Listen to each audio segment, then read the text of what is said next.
Most people think they're anxious, broken, or simply bad at regulating. But that's actually not what's happening, and it's not even what's logical. Our bodies are responding exactly as they needed to when they were learning how to survive. Regulation isn't about being calm.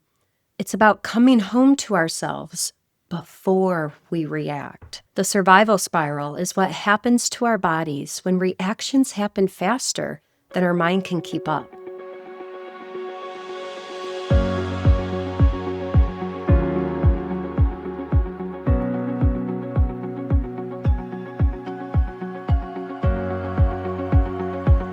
You're listening to Reweaving Systems from Nervous to Regulated. I'm Jana Shalom, educator, multidimensional weaver, and your real-time nervous system master regulator. This is not a podcast. This is an attunement lab and the audible expression of a living transmission called Weaving Legacy. Here we move through a living sequence, a truth that shakes something loose. Then the pause. Feel our bodies, the bracing, the breath, the return. We don't regulate perfectly, we regulate together. And once we're back with ourselves, we name the systems that taught us to disconnect in the first place. Because programs don't change people. Regulated people change people. This is where we shift from the survival spiral to the re-inhabiting spiral, where we learn to come home to ourselves in real time, where the sanctuary garden door opens from the inside. If your nervous system has been waiting for a place to relax into truth at a pace that it actually needs, then welcome home. This is the voice of a living lineage. Let the transmission call us back into our bodies. Let the weaving root into our daily lives.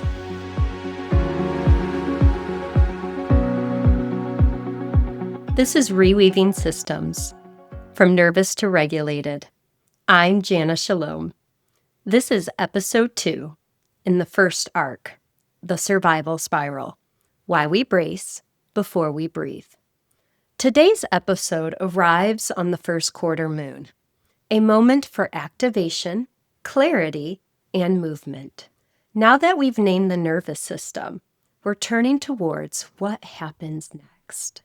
Today we answer the question everybody already knows, but has never been given the language for. If regulation were natural, why is bracing what we do automatically?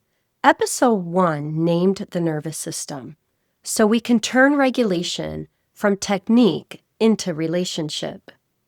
Episode 2, naming the survival spiral, so we can move away from thinking something is wrong with us to knowing there's actually something wrong, very wrong, with what's actually happening around us. It's time we name and recognize this architecture that we have been shaped inside of for the pure purpose. If we don't name it, we may repeat it. Most people think they're anxious, broken, or simply bad at regulating. But that's actually not what's happening, and it's not even what's logical. Our bodies are responding exactly as they needed to when they were learning how to survive. Regulation isn't about being calm. It's about coming home to ourselves before we react. The survival spiral is what happens to our bodies when reactions happen faster than our mind can keep up. We brace before we breathe because we've always had to. Maybe you grew up needing to know how to read the energy of a room. Maybe you grew up having to keep the peace. Maybe as you were growing up, you knew it was best to stay small. Our nervous systems have learned that bracing is safer than resting. This wasn't a personal flaw on our end. It was adaptation.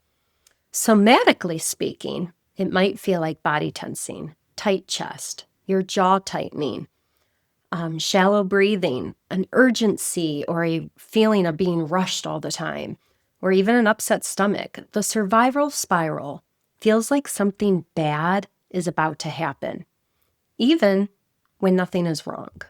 Practically speaking, it might feel like overriding our own wishes and desires, disappearing as to not be trouble for anyone else, complying with things that are absolutely not in alignment with who we choose to be in this world, numbing or zoning out, or my personal favorite, performing, leaving the body to meet the external demands placed on us. We name these adaptations not as pathology, meaning there's something wrong with us, but as logic, meaning this is the natural response to living in systems that require us to abandon ourselves over and over and over again. Why? Because people who are disconnected from their bodies are much easier to control than people who trust themselves. We brace before we breathe because breath requires safety. Bracing came first because safety didn't. This awareness leads to a very bold statement. Society is actually functioning exactly as intended. The problem isn't our nervous systems. It's the environment we've had to survive. Once we see this logic, shame falls away. And when shame falls away, choices become possible. Seeing the spiral doesn't make it worse. It gives us a hand to hold. I want to read you something I wrote. There was a time when every boundary I set came out sideways. Not because I didn't care, but because I was already braced. In the past, I didn't draw boundaries as a positive, proactive measure. This wasn't a flaw in my character. It was a result of not having inner felt safety. It was an unconscious trauma response, and with unconscious responses come unconscious patterns. The way I related came from survival, not choice. And those survival patterns were reflected back through my relationships. Without realizing it, this became the template for how I communicated, protected myself, and responded. What I didn't know then was that boundaries are actually a form of self-love. They protect our energy, honor our needs, and keep us from abandoning ourselves to take care of others. But back then, I only communicated boundaries from one state, dysregulated AF. So when I set limits, it came through in tone, in over-explaining and justification, and sometimes even in cruelty. My responses have hurt people. This is the part I can own. This is the part that showed me where growth was still asking to happen. What I didn't understand yet was that the moment my body braced was actually the moment everything mattered. Because when we don't recognize the brace, we don't choose our responses, we repeat them. And repetition feels personal, but it's actually just a pattern in action. That tiny signal in the body, the tightening, the heat, the pull, however those sensations show up, is the first warning sign that the survival spiral is taking the wheel. And when someone finally decides to change their responses for the sake of their own nervous system, there's always a learning curve, especially inside existing relationships where old patterns expect familiar reactions. This is where awareness begins, not with perfection, not with calm, but with noticing.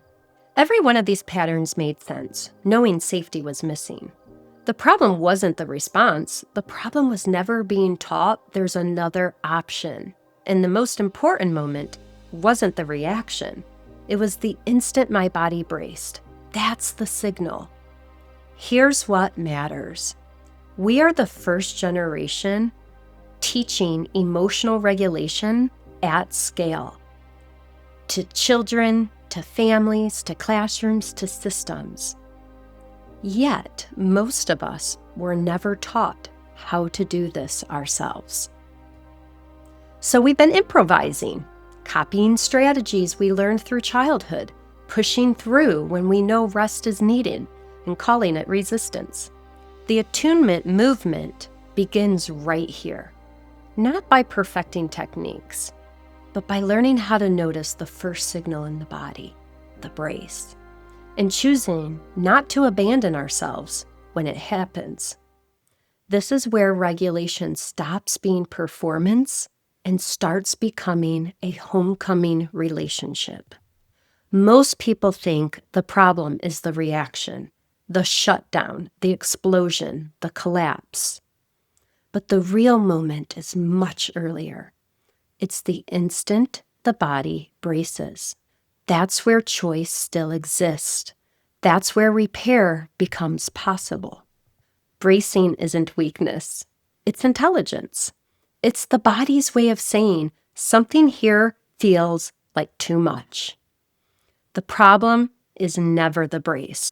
The problem is that we've spent our entire lives being taught how to ignore it and how to override it.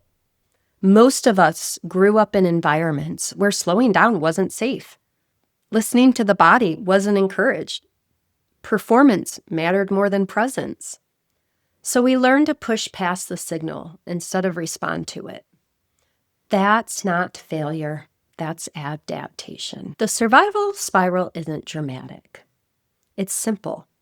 The brace, the override, the performance, the disconnection from ourselves, and then repetition of continuing the cycle over and over again. And eventually, the loop simply feels normal. The attunement movement doesn't start with fixing behavior. It starts with noticing sensation. We interrupt the spiral by recognizing the brace before it turns into a reaction. When we notice the brace, urgency softens, choice expands, self-abandonment pauses, not because life suddenly gets easier, but because we're still here, inside of it, connected to ourselves. But here is a reality check that we absolutely must name. For many people, the brace is optional. It's how they've stayed alive, employed, housed, and even protected. Because the problem is not that our bodies brace. The problem is that the system demands us to abandon the brace for the cost of belonging. This work is not about blaming the survival spiral. It's about telling the truth about what the survival spiral actually cost. And that it's time that we return to ourselves, where we are resourced, not demanded. This isn't about perfect regulation. This is about earlier awareness. Even noticing the brace after the reaction is still progress. The body is learning it's allowed to be heard. Sometime today, just once, pause and ask, did my body brace right now? No fixing, no analyzing, just notice. That alone interrupts the spiral. When one person learns to notice the brace, they become safer to be around. When many people do this, systems start to lose their grip because domination relies on our disconnection. The reaction isn't the problem. The brace is the signal. And noticing it is how we begin to change everything. So here's your call to action. At some point during this week, if you begin to feel dysregulated, that is a sign to stop and ask yourself, what does it feel like in my body when it's bracing? If bracing is present, it might show up as a tightening in your chest, your jaw, your shoulders, or even your belly. Shallow breathing or holding your breath. Having a sense of urgency, pressure, or a sudden need to act. Or the impulse to explain, fix, perform, or even disappear. You're not doing anything wrong if you notice this late. Noticing after reaction still counts. Earlier awareness, not better behavior. That is the theme. And now our threading for today has come to a close, not because the work is done, but because enough has been felt for now. We don't force the next movement. We let pressure speak without acting on it. This is how change stays kind. Next, we'll explore when the brace doesn't soften right away. When regulation isn't available in the moment, we need something to orient us. What we do then is where the return deepens. You just moved through Reweaving Systems from Nervous to Regulated, the Nervous System Attunement Lab, where regulation happens in real time, where we take a breath, we feel our bodies, not perfectly, but honestly. We notice what shifted, what softened, what resisted, what came online even for a moment. If something stirred awake today, that isn't a sign that you're done. That's a sign that you're practicing the slow, steady work of returning to yourself. This work moves in spirals, not straight lines. We don't regulate once, we return again and again. Each time a little deeper, each time with a little bit more permission. And if today pushed you past your edges, that's part of the path. Edges are where remembering begins. This isn't content we're moving through. This is a living frequency, a lineage-held transmission that reshapes us as we walk it. To keep walking the path of somatic knowing, mythic remembering, and lineage weaving, meet us at Journey the Weave on Substack. And for deeper embodiment and spirit-born insight, enter Journey the Spirit Weave, our paid Substack tiered. Remember, our bodies are not the problem. Our nervous systems are not the obstacle. They are portals we are relearning how to trust. And if just one of us practices coming home to ourselves, systems begin to change. We'll see each other at the next episode. Until we weave again.